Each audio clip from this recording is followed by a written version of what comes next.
ഇതാണ്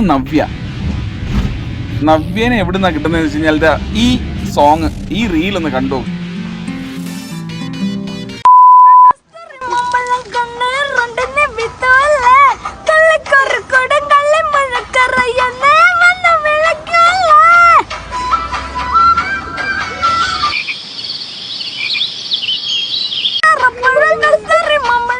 ഈ reel accidentally എൻ്റെ സജഷൻ ലിസ്റ്റിൽ വന്നിട്ട് ഞാൻ ഭയങ്കര ഫാനായിട്ട് ഞാൻ നവ്യയ്ക്ക് അങ്ങോട്ട് മെസ്സേജ് അയച്ചു.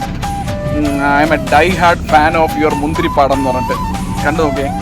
അപ്പം നവ്യയുടെ അടുത്ത് ഞാൻ അത് കഴിഞ്ഞിട്ട് ചാറ്റ് ചെയ്തിട്ട് ചോദിച്ചു, നവ്യ ഇങ്ങനെ ഒരു ഓണം ഷൂട്ട് ചെയ്യുന്നുണ്ട്, ഞങ്ങൾ 4-5 എൻ്റെ ഫ്രണ്ട്സ് ഉണ്ട്, കൂടെ ജോയിൻ ചെയ്യുന്നുണ്ടോ എന്ന് ചോദിച്ചു. അങ്ങനെ ജോയിൻ ചെയ്യുന്നു എന്ന് പറഞ്ഞു. അങ്ങനെ നവ്യയുടെ കുറച്ച് പിക്ചേഴ്സും റീൽസും എല്ലാം ഞാൻ നേരത്തെ അപ്ലോഡ് ചെയ്തിട്ടുണ്ട്.